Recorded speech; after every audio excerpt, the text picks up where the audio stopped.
क्या तुम्हारा दिमाग खराब हो गया है? जिसके जवाब में वह कहता है, नहीं, मेरा दिमाग बिल्कुल ठीक है। अगर तुमने मेरी वीडियो का गलत इस्तेमाल किया है तो मुझे भी बदले में कुछ चाहिए। ये सारी बातें सरू वहीं खड़ी सुन रही होती है और वो चुपचाप इन सब का रिकॉर्डिंग भी कर लेती है। तभी उसके हाथ से एक डब्बा गिरता है, जिससे अनिका को शक होता है कि कोई हमारी बातें सुन रहा है। लेकिन तब तक सरू वहां से गायब हो चुकी होती है। इधर दूसरी तरफ घर में शादी की तैयारियां जोरों पर हैं। कामिनी चाहती है कि जल्दी से जल्दी शादी हो जाए, इसलिए वो पंडित जी को बुलाती हैं और उनसे शादी और सगाई का मुहूर्त पूछती हैं। पंडित जी बताते हैं कि फिलहाल शादी का कोई अच्छा मुहूर्त नहीं है, लेकिन 3 दिन बाद सगाई के लिए शुभ समय है। ये सुनकर तारा चौंक जाती है कि उसके पास सिर्फ 3 दिन बचे हैं। अब सीरियल में एक नया ट्विस्ट आता है।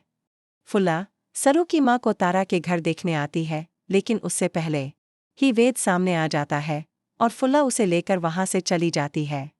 सरू की माँ को लगता है कि उन्होंने फुल्ला की आवाज़ सुनी, मगर वो पलटती हैं तो फुल्ला जा चुकी होती है। फुल्ला वेद से साफ साफ बात करती। वो कहती है, मुझे पता है कि तुम सरू से प्यार करते हो और सरू भी तुमसे, फिर भी तुम ये सब क्यों कर रहे हो? वेद कहता है, ऐसा कुछ नहीं है, लेकिन फुल्ला जवाब देती है, मुझे सब समझ आता है। सालों पहले सरू के पापा ने भी मजबूरी में यही किया था, और आज तुम भी उसी मजबूरी में हो। अगले दिन जब सरू कॉलेज जाती है तो वो सोचती है कि वेद से एक बार बात करनी चाहिए। दोनों की टक्कर होती है और सरू वेद को शादी और सगाई की बधाई देती है।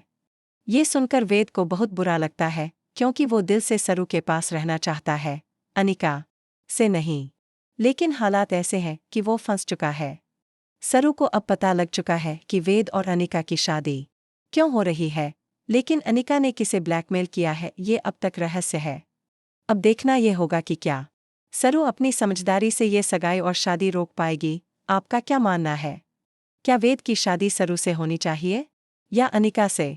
अपनी राय हमें कमेंट में बताएं और ऐसे ही लेटेस्ट अपडेट्स के लिए चैनल को सब्सक्राइब जरूर करें।